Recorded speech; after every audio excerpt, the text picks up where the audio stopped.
I'm honored to introduce the chief guest for this session, Mr. Kapila Jayawardane, Group Managing Director, CEO, LOLC Group. Now you will guess my age and also Kapila's, but I've known Kapila for about 40 years. Joining the LOLC Group in 2007 as Group Managing Director CEO, Mr. Kapila Jayawardane brings over 3 decades of extensive experience in banking, financial services in both Sri Lanka and internationally. He served as the country head and CEO, both Sri Lanka and Maldives, of Citibank from 1998 to 2007, before joining the LOLC Group. With his varied experience in the fields of investment banking and operations, audit, relationship management, corporate finance and banking, treasury management, capital market operations, construction and financing of real estate projects. Mr. Jayawardane serves as the chairman, director of the boards of the subsidiaries of LOLC Group, as well as deputy chairman of Ceylon Bank PLC. Mr. Jayawardane has also served on the following boards and committees: chairman of the Sri Lanka Banks Association, president of the American Chamber of Commerce in Sri Lanka, AmCham, member of the Financial Sector Reforms Committee, member of the United States Sri Lanka Fulbright Commission.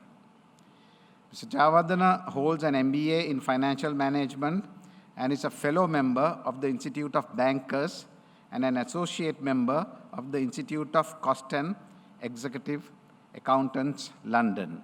I now invite Mr. Kapila Jayawardane to deliver the convocation address.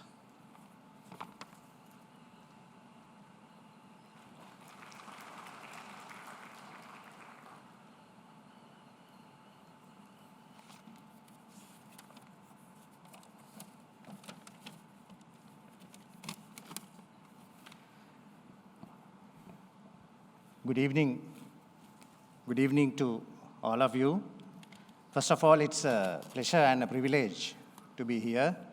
This is the first time that I walked into this university, and I was telling your Vice Chancellor, Professor Lalit Gamage, that it's an absolutely beautiful university with a fantastic auditorium. So I would like to start by thanking your Vice Chancellor and his distinguished panel of lecturers and management for inviting me as the chief guest today. Actually, I was told to keep the speech short because I think a fair amount of work has been condensed into like 1.5 hours today for this session. But I thought I'll leave a few thoughts with you. I think all of you should be considered. You all should consider yourself absolutely lucky, absolutely fortunate, because the next 10 years will, I think, be the most interesting 10 years in this planet. Of course, we've spent nearly 2 years under pandemic, but if you look at the digital side, I think most of you have been part of SLIIT. You would have been exposed to a fair amount of digital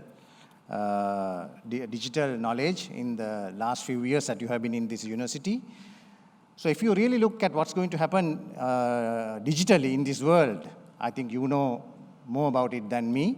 There are 3 key areas that people are focusing on: robotics, cryptocurrencies, and blockchain and blockchain developments.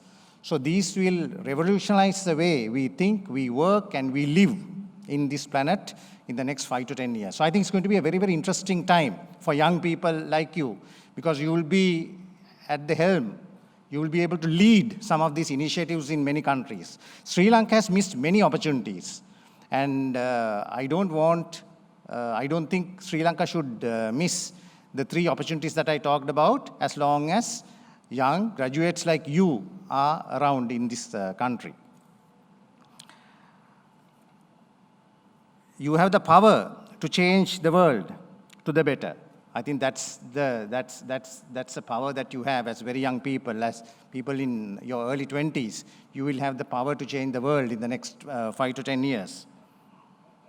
The future will be yours to create, because there will be so much of flexibility in work and in life that IT and all the opportunities will give you, that you will be able to shape the world the way you want, and you will be able to live the life that you want compared to your parents or your grandparents.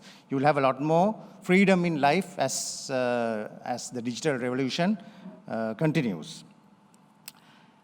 I thought I'll also leave a few thoughts with you on my experience. I have been a senior manager, a CEO for over 20 years, and there are a few thoughts I thought I should leave with you before I end this speech, because as you get more senior, as you get more experience, you will be leading teams, you will be leading companies, you will be leading conglomerates. Integrity. The first thing that you would expect a leader to have would be integrity. There's a Chinese proverb saying that fish starts rotting from the head. What that says is, if the head is wrong, or if the head is corrupt, then the whole company or the organization will never prosper, will never succeed. So integrity should and will have to be always maintained. Innovative. As a leader, you need to be innovative. You should be able to lead the pack in terms of innovation. Always push people to think out of the box, to innovate. You also need to be a visionary. You need to think of the future. You need to think of the next 5 years, the next 10 years. Where will this organization be in the next 10 years? Who will lead this organization?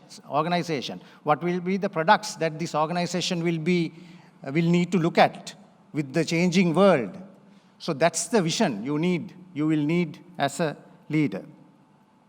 Strong communication is also a must. So always develop your communication skills. You might be the best intellectual, you might have the best experience, but if you cannot communicate well, I have noticed so many intelligent people not being able to succeed because they are unable to communicate. So whichever language that you choose, please make sure that you learn to communicate well. Empower and develop. Developing people is an absolute must for a leader. If you don't develop people, there will be no life for the company after you. And a strong leader will always develop a team, guide them, and make sure that there is a succession plan for every business that the CEO or the company is responsible for. And the final thought I want to leave with you, the final advice is always set a good example.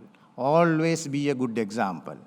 If you walk in to your office at 10 o'clock in the morning, you can't expect everybody else to report to work at 8:30. So the leader, the CEO, will always need to set a good example. I must say that this is really lacking in some organization, in some countries, in some businesses, where the leaders, the top people, don't set a good example. But that is one of the key reasons for success. So again, I would like to thank the Vice Chancellor and his team for inviting me, and I would like to wish you all the very best. I would like to congratulate you.